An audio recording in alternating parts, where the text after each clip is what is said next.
NEET paper leak और CJP के प्रदर्शन के दौरान छात्रों पे हुए लाठीचार्ज के विरोध में कांग्रेस समेत तमाम विपक्षी दलों ने मोदी सरकार के खिलाफ अभियान तेज कर दिया है। लोकसभा में नेता प्रतिपक्ष राहुल गांधी और कांग्रेस महासचिव प्रियंका गांधी वाड्रा सीधे प्रधानमंत्री नरेंद्र मोदी के आवास 7 लोक कल्याण मार्ग के बाहर धरने पर बैठ गए। कांग्रेस नेताओं ने शिक्षा मंत्री धर्मेंद्र प्रधान के तत्काल इस्तीफे की मांग की है। प्रदर्शन के दौरान पंजाब कांग्रेस के दिग्गज नेता चरणजीत सिंह चन्नी और सांसद इमरान मसूद समेत कई वरिष्ठ नेताओं को दिल्ली पुलिस ने हिरासत में ले लिया है।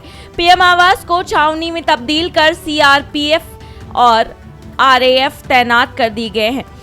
स्थिति इतनी गंभीर हो चुकी है कि केंद्रीय गृह सचिव गोविंद मोहन और राज्य मंत्री जितेंद्र सिंह खुद राहुल गांधी को मनाने पहुंचे हैं। स्पीकर के पास गए हम एंड हमने कहा कि देखिए हम स्टूडेंट इशू पे डिस्कस करना चाहते हैं और स्पीकर ने हमें कहा कि डिस्कशन के लिए उन्हें सरकार से पूछना है।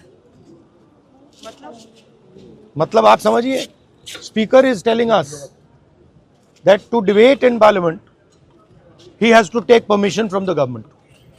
ही is openly telling us that. ठीक है, देखिए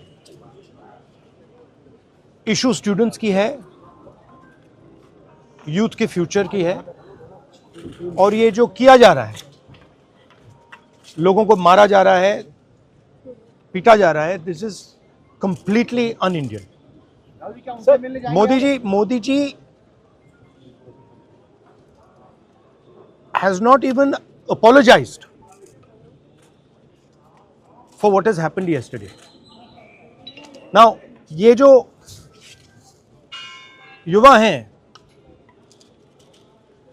ये एजुकेशन सिस्टम के बारे में, टेस्टिंग सिस्टम के बारे में प्रोटेस्ट कर रहे हैं।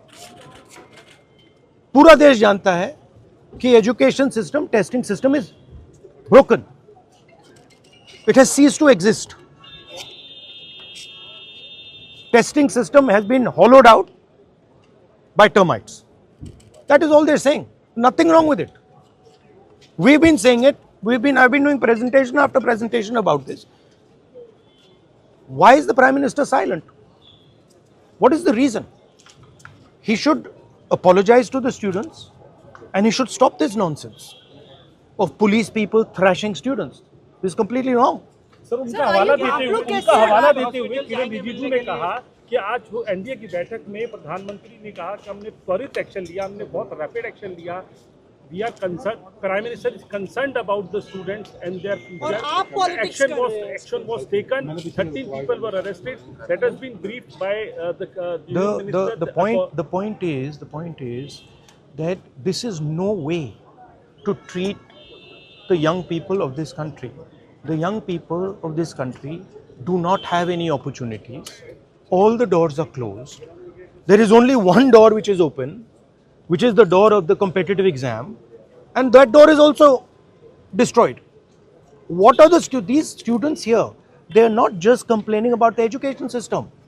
They are complaining about their future. They are saying that in this country today, because of Mr. Adani and Ambani, because of the RSS complete takeover of the education system, because of the pracharaks becoming vice chancellors of universities, we have no future. That's what they're saying. This is not just about education. This is about the future of young people. They watch, they look at Mr. Ambani's wedding and they watch. 1,000 crores being spent over there and they have no money to open a business if they want. They have no future. That is what this is about. This is much bigger than simply education. This is the students of this country saying, in India, we have no future. We want a future. This is legitimate. There's nothing wrong with this. And instead of saying that, okay, we are going to work to improve the education system, we are going to work to fix the testing system, Prime Minister, I don't know what he's doing. So that's the story. So are you going to meet the injured students? Of course I'm going to meet the injured students. And sir, is there Dharmendra Pradhan के इस्तीफे से कम में आप लोग मानेंगे? This is Dharmendra Pradhan. He's an intermediary. Absolutely he should resign. But Dharmendra Pradhan hasn't beaten up the students. Home Minister has. He should resign. And Home Minister reports to Prime Minister. He should resign. What is going on? केंद्र सरकार के खिलाफ विपक्ष की ओर से किए जा रहे धरना प्रदर्शन के दौरान पीएम आवास के बाहर माहौल उस समय और गर्मा गया जब पीएम आवास का घेराव कर रहे कांग्रेस कार्यकर्ताओं पर बल प्रयोग किया गया। पंजाब के पूर्व मुख्यमंत्री और मौजूदा सांसद चरणजीत सिंह चन्नी को पुलिस ने घसीटते हुए हिरासत में ले लिया। हिरासत में लिए जाते ही चरणजीत चन्नी ने चिल्लाते हुए कहा, यह भारतीय जनता पार्टी का सरासर तानाशाही है। जब जब मोदी डरता है पुलिस को आगे करता है, जब जब मोदी डरता है। ये आतंकवाद है, बीजेपी का आतंकवाद है। ये बीजेपी का आतंकवाद है। ये छात्रों की सुनते नहीं है, ये मरवाने को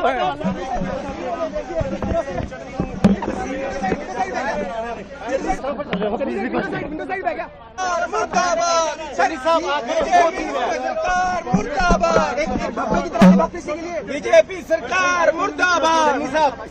आखिर इस देश की हो रही है, बच्चे कल प्रोटेस्ट कर रहे हैं, आज उसी लोग सड़क पर उतरे हो। ये गुंडागर्दी है।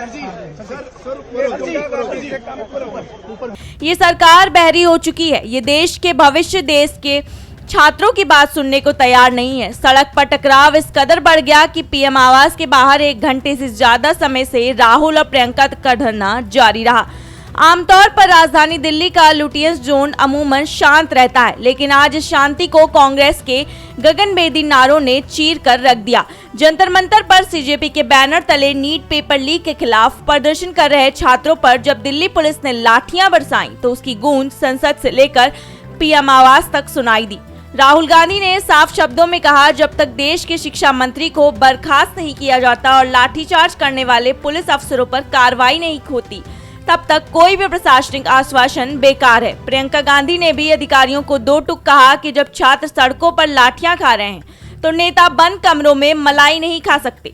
7 लोक कल्याण मार्ग के बाहर की ये तस्वीरें भारतीय राजनीति के नए अध्याय की शुरुआत है। नीट पेपर लीक ने देश के युवाओं के भीतर जो असंतोष पैदा किया था, उसे विपक्ष ने एक बार 7 लोक कल्याण मार्ग के बाहर की ये तस्वीरें भारतीय राजनीति के एक नए अध्याय की शुरुआत है। नीट पेपर लीक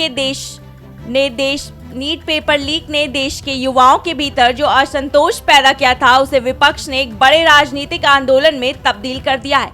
एक तरफ सरकार है जो मंत्रियों का बचाव करने और सुरक्षा का हवाला देकर प्रदर्शन को दबाने की कोशिश कर रही है, तो दूसरी तरफ राहुल और प्रियंका गांधी हैं जिन्होंने प्रधानमंत्री के घर बाहर डेरा डाल दिया है।